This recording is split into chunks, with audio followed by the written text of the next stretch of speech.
Mr. Daniel, you said earlier that you were present at the Dixon County Sheriff's Office or Department when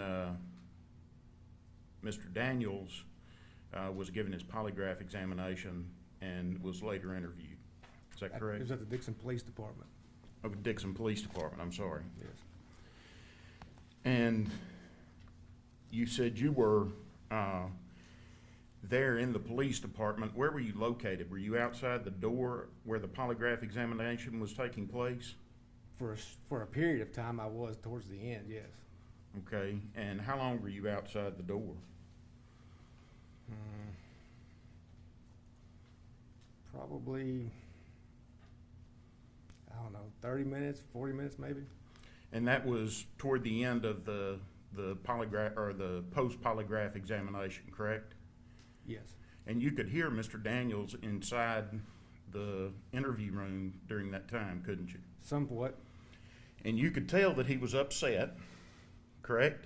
I mean, I heard some crying. Yes, and you could tell that he had made some admissions while he was in there, correct? Yes. And can you tell the court what you heard him say while he was in there?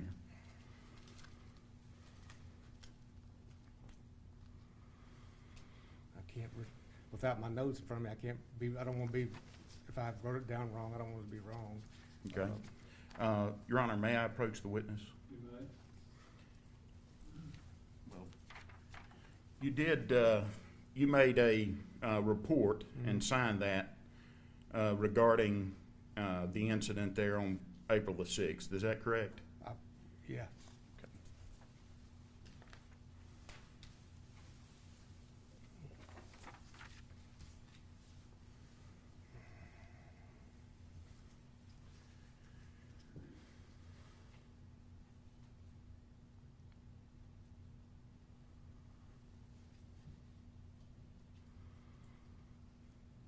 Good.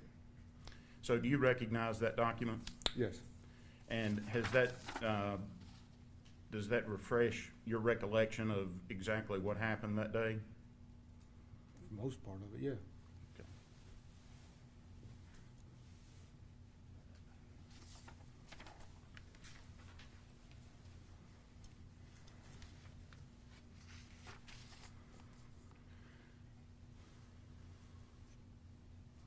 During the examination, or while you were standing outside the door,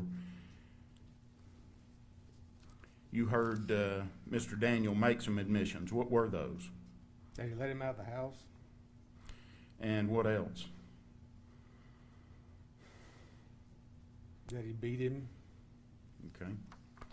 And after that, after you heard that, at some point, Mr. Daniels was brought out of that room. Is that correct? Mm-hmm. And you talked to Agent Boyd and Mr. Faulkner. Is that right? I may have. How was it that you ended up taking him to McElhaney Road? We had a car. I mean, Right, but you were asked or directed to do that at some point. Is that correct? yeah, I was asked if we could take him out, if we could give him a ride out there. And who asked you to do that? I believe it was Agent Boyd. And and Agent Boyd told you that he had just confessed to Yes. murdering his son, correct? Yes. And you took him out of the room and out to the vehicle. You said it was a Ford Escape? Mm-hmm. And he got into, or you placed him into the back of the, I didn't place him in there, no. okay. You just asked him to get in? I think Agent Boyd was the one that was talking to him. We were standing outside the car. Now, I can't exactly quite remember, but I didn't place him in there. I got in the driver's side, he got in the passenger side. Okay. And this this car, it has, you said, lights, emergency lights, correct? Yes. And it has a siren, correct? Mm-hmm. and it has inside that car a radio, Mm-hmm. and it has a computer. Nope, No computer. nope. It has controls for those lights and siren, doesn't it? I mean, yeah, it's got a small box. Mhm. Yeah. So looking at that dashboard, it's clearly a police vehicle. You wouldn't be able to tell it from the back seat. Radio's mounted, I think, in the floor, near the floor, and the siren box is a new siren box. So you got basically just a small little remote that's got all the buttons on it. And the lights are hidden in the car, so at night it's dark inside the car. You might hear the radio, police radio. So you were communicating on that radio, though, I wasn't. during no. this time. No. Well, you hear at some point Detective Stockman communicated his mileage Right. from leaving the PD till we got to the scene with dispatch.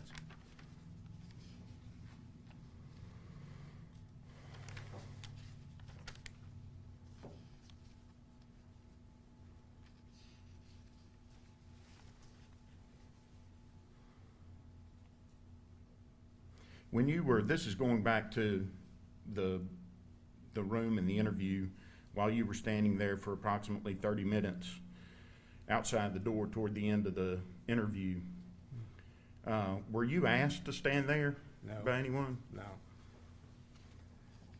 No, it was in the basement of the police department currently, which used to be there. Was a courtroom down there, and there was a hallway just adjacent to the courtroom. It was down there, down that hallway, and I stayed in the courtroom a lot of the time.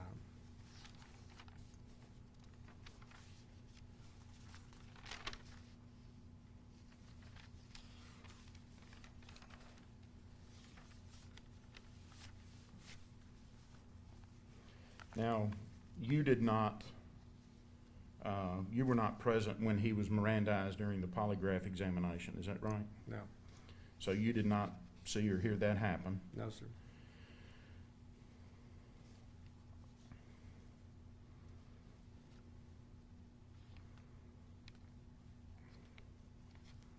When you Mirandized him initially for what did you say you Mirandized him for? It's part of our waiver form for our computer voice stress analyzer. And what is a computer voice stress analyzer? It's the truth verification computer system, similar to a polygraph. Mm-hmm. And he took that voluntarily, Yes. and he passed it, didn't he? Yep.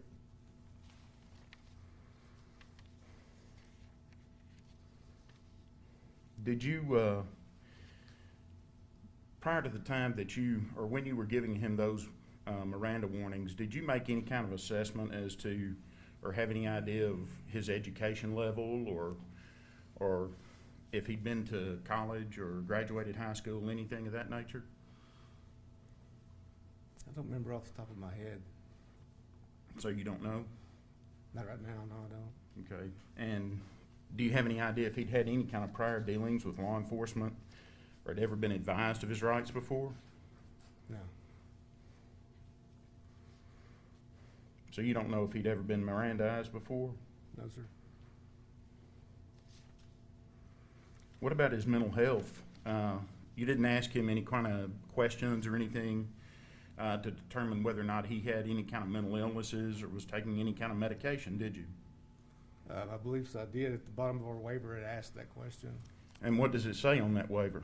Do you have any, word for word, I can't remember. Did he give you a list of his medications? No. Okay. But he did tell me he was bipolar. Okay, he indicated he had a mental illness, but you had no idea how he was being treated for that, correct? Do not believe so. And you had no idea that he was on medication, correct? Honestly, I can't say. I want to say it was brought up at some point because I remember seeing in his bedroom he pointed out his medicines, but I can't remember whether he had taken them or had not taken them, or what he said about them. Okay. But you did not go into any kind of real, In depth, no. right.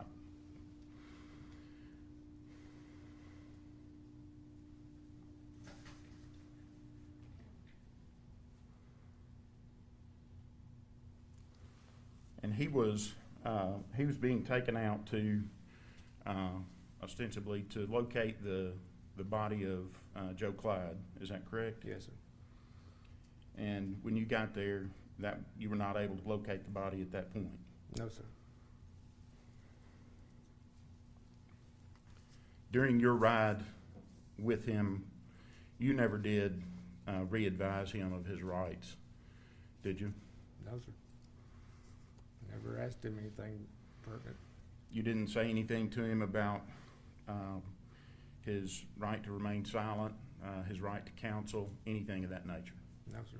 And when he came out, you can hear him crying on the audio. Mm-hmm. He was not in a good state, was he? I mean, he was sad. Okay. He was upset, wouldn't you say? Yes, he was. Yes. Okay.